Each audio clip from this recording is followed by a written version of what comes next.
Ça sert à quoi de vendre par email si personne n'ouvre vos emails et donc personne ne voit votre offre? Ça sert à rien et c'est pour cette raison que dans cette vidéo, je vais vous parler des 5 astuces simples qui vont vous permettre dès aujourd'hui de booster le taux d'ouverture de vos emails et d'aller systématiquement chercher entre 27% et 50% de taux d'ouverture, ce qui vous permettra par conséquent de gagner plus d'argent dans votre business, d'augmenter vos bénéfices et d'améliorer l'engagement de votre communauté. Quand je dis 50%, ça peut parfois aller chercher plus. Il faut savoir que ces 5 astuces, forcément, je les applique pour les personnes que j'accompagne. Je les applique pour mon propre business. Je peux vous montrer juste ici, par exemple, les résultats sur mon SaaS. On va voir du 41%, 39%, 42%, 44%, etc., etc., avec parfois plus de 50% de taux d'ouverture, avec plus de 3% de taux de clic, comme ici, presque 10% de taux de clic, ce qui est absolument énorme. Et je vais vous apprendre à obtenir ce type de résultats pour votre business dans cette vidéo. Maintenant, ce qu'il faut savoir, c'est que vos concurrents sont en moyenne à 21% de taux d'ouverture. Donc, vous avez tout intérêt à regarder cette vidéo si vous voulez ridiculiser vos concurrents et complètement les kick-off de votre marché. Juste avant de commencer cette vidéo, permettez-moi rapidement de me présenter. Je m'appelle Valentin, je suis expert en marketing IA, je suis copywriter, premier copywriter en France, des créateurs de contenu avec plus de 500 entrepreneurs accompagnés.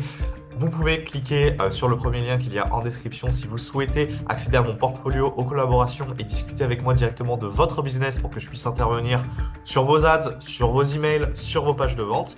Et à la fin de cette vidéo, j'ai un petit cadeau pour vous puisque je vais vous donner mes 31 meilleures phrases d'accroche pour vos emails qui vous permettront de booster votre taux d'ouverture. Passons aux 5 astuces simples dès maintenant. La première, c'est que je vous invite à mettre en avant la voix de votre marque. C'est-à-dire que votre ligne d'objet d'email doit avoir une personnalité unique et transmettre les messages de votre marque. Si vous avez une marque formelle, vous n'allez pas utiliser des termes informels ou provocateurs dans vos objets d'email simplement pour attirer l'attention. Parce que si vous faites ça, vous allez dénaturer l'image de votre marque et par conséquent, les gens n'auront plus confiance en vous. Donc, assurez-vous que vos objets d'email et même que vos emails ou tous vos messages marketing en général soient en accord avec la voix de votre marque afin de rester 100% authentique et de ne pas vous trahir. Surtout si vous faites appel à un freelance, à un copywriter qui se charge de réaliser vos emails, veillez attentivement à ce que celui-ci reprenne votre manière de parler, réutilise les mêmes termes que vous pour que vous soyez sûr que votre message soit 100% cohérent et qu'il n'attire pas la puce à l'oreille à vos lecteurs. Parce qu'il n'y a rien de pire que d'ouvrir un email qui est signé Julien et que en fait c'est pas Julien qui l'a écrit. Vraiment, la personne, votre lecteur se sentira un petit peu prise pour un lapin de 3 semaines, si je peux m'exprimer ainsi, et par conséquent, elle va pas kiffer. Deuxième astuce, pensez à poser des questions. C'est pas systématique, ça vous permettra d'éviter des grosses erreurs qui vous empêcheront d'améliorer votre taux d'engagement. Une autre grosse erreur, par exemple,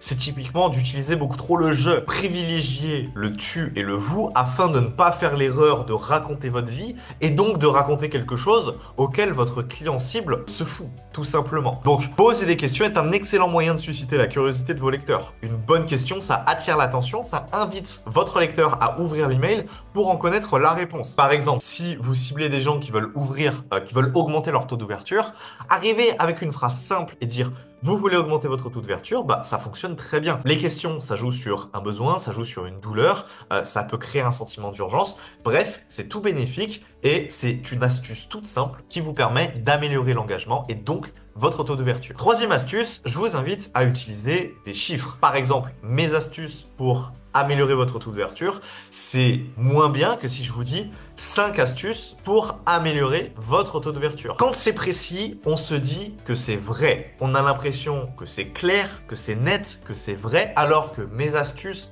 c'est flou, on ne sait pas combien il y en a, peut-être qu'il y en a beaucoup, peut-être qu'il n'y en a pas beaucoup, alors que si je vous dis 5 astuces, vous savez qu'il y en a 5, que c'est structuré et que c'est précis. C'est ces 5 astuces et rien d'autre. Ce qui fait que un email qui contient des chiffres, et ça a été montré par des études que vous pourrez retrouver sur Statista, génère 57% plus de taux d'ouverture que les objets d'email qui ne contiennent pas de chiffres. Donc, utilisez les chiffres et surtout, utilisez ce qu'on appelle les chiffres magiques. C'est-à-dire, grosso modo, pour la plupart, les chiffres impairs. Je vous dirai jamais 4 astuces pour, 6 astuces pour. Non, c'est toujours 3, 5, 7, 9, 10, 11, 13, 14, je crois que c'est pas mal, 15, 1, 1, 1, 21, 9999. Ah, vous voyez, c'est des chiffres comme ça, magiques, 777, des trucs qui attirent l'œil et qui renvoient de la précision. Me demandez pas pourquoi, mais l'humain adore les chiffres impairs ou les chiffres de ce type. Et c'est pour cette raison qu'on les appelle chiffres magiques. Un article, 5 astuces pour faire truc et 4 astuces pour faire truc, le 5 astuces génère plus de clics. Me demandez pas pourquoi. C'est comme ça qu'est régie la psychologie humaine. Quatrième astuce, je vous invite à utiliser des emojis. Bien entendu, avec modération, mais les emojis sont un excellent moyen de casser le flow visuel du texte dans une boîte de réception. Ce qui fait que ça va vous permettre de véhiculer une émotion, mais ça va aussi vous permettre de ressortir par rapport aux autres emails. Ce que je vous propose, c'est de faire un petit exercice, d'aller directement dans ma boîte email. Dans mes spams, vous avez tout un tas d'emails avec des objets. Vous avez des emails avec des majuscules, des points d'exclamation. Ce que je vous déconseille la plupart du temps, parce que à part vous faire arriver dans les spams justement, c'est un petit peu problématique. Mais surtout, vous avez des emails ici qui ont des emojis. Et là, dans le flow d'email, l'emoji ressort instantanément. Même chose pour cet email. Même chose pour cet email. Donc, pensez à utiliser des emojis, ça peut être extrêmement puissant. Par contre, trop d'emojis peut vous empêcher en fait, votre message risque de ne pas être pris au sérieux et donc de donner l'impression d'un email spam ou même si les emojis ne font pas partie de ce qu'on parlait en premier de votre voix, la voix de votre marque, n'en utilisez pas trop. Enfin, cinquième point, la longueur, ça compte. Je parle bien sûr des emails, mais essayez de limiter vos objets d'email à 5-7 mots maximum. Il faut savoir que 81% des utilisateurs lisent leurs emails sur mobile où l'espace est hyper réduit. Donc si vous faites des objets d'email qui sont hyper longs, les gens vont même pas les lire et au final, c'est pas intéressant quoi. C'est vraiment pas intéressant, personne va le lire, ce sera coupé. Bref, pensez à raccourcir vos objets d'email, croyez-moi, vous gagnerez instantanément en engagement. Enfin, pensez à utiliser avec parcimonie le texte de prévisualisation ou la métadescription pour compléter votre ligne d'objet. C'est quoi? C'est tout simplement ça. Donc par exemple, ici, j'ai l'email de Daniel Trussell.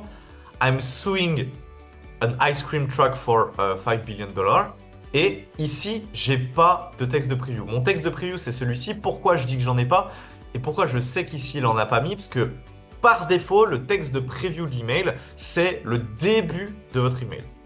Juste ici. Mais si vous pouvez le modifier dans votre autorépondeur, vous pouvez venir modifier cette ligne. Et donc ici, venir rajouter un élément, ce qui vous permettra d'améliorer l'engagement. Par exemple, cet email, Universal Healing Pointy, London Calling, Dear Taoist Friend. On voit que ici, c'est pas uniquement le début de l'email, Dear Taoist Friend, Grandmaster, machin. S'il avait mis le truc par défaut, ça aurait mis les 3 lignes juste ici. Or, ici, on a simplement la première ligne parce qu'il a décidé que c'était seulement la première ligne qui devait apparaître. Donc, profitez de ce texte de preview. Pas forcément en abuser, mais ça peut être très intéressant. Assurez-vous surtout que votre texte de prévisualisation complète votre objet plutôt qu'il le répète. Bref, j'ai fait le tour des 5 astuces. Utilisez-les dès maintenant dans votre business et vous m'en direz des nouvelles dans les commentaires. D'ailleurs, si vous avez apprécié ces astuces, n'hésitez pas à liker cette vidéo, à commenter cette vidéo. Ça me ferait extrêmement plaisir parce que ça me permettrait tout simplement d'avoir un peu plus d'engagement sur YouTube et puis c'est pour vous un moyen de soutenir la chaîne et de me montrer que je fais du bon travail et que vous souhaitez plus de vidéos de ce type, même si vous avez remarqué que les vidéos prennent en qualité petit à petit. J'essaye de faire un effort au maximum en termes d'image, en termes de script, etc. Mais voilà, ça avance petit à petit et j'espère que ça vous régale. Comme promis, petit cadeau à la fin de cette vidéo, je vous donne la liste de mes meilleurs objets d'email qui apparaissent juste ici. Si vous voulez télécharger la ressource de cette vidéo, cliquez sur le lien correspondant en description. Je ne demande pas votre adresse email, etc.